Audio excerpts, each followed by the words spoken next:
If you do try to leave, then it's between 5 to 10 years then in prison is what the sentences be quoted as.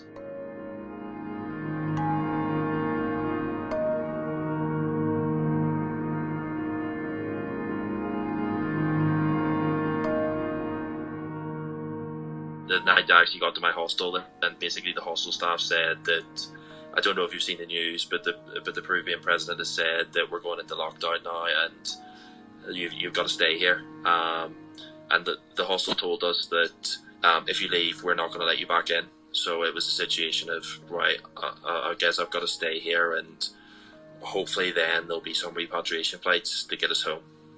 And just sort of been here ever since then. Ultimately then they put the repatriation flights on, and as soon as that happened that was when the 2 guests in our hostel tested positive. That's when we've been in complete and utter lockdown, where no one in or out.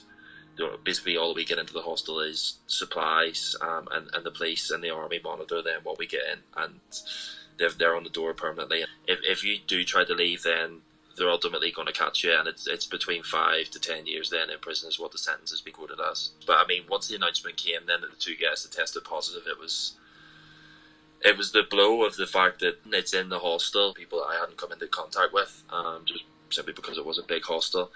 And I mean, they were immediately put in isolation once they said that they showed any symptoms. And I mean, I haven't shown any symptoms, and I mean, most of the days then came ups and downs where you were getting news about flights, and you were thinking, right, hopefully this is our chance. They'll get the approval for us to leave, and it doesn't materialise. And it's just trying to stay positive and not get in your own head too much. Where just try and plan your day out in some way, and make sure you just sort of still speaking to friends and family. And no, it's just sort of just all stations towards get me home.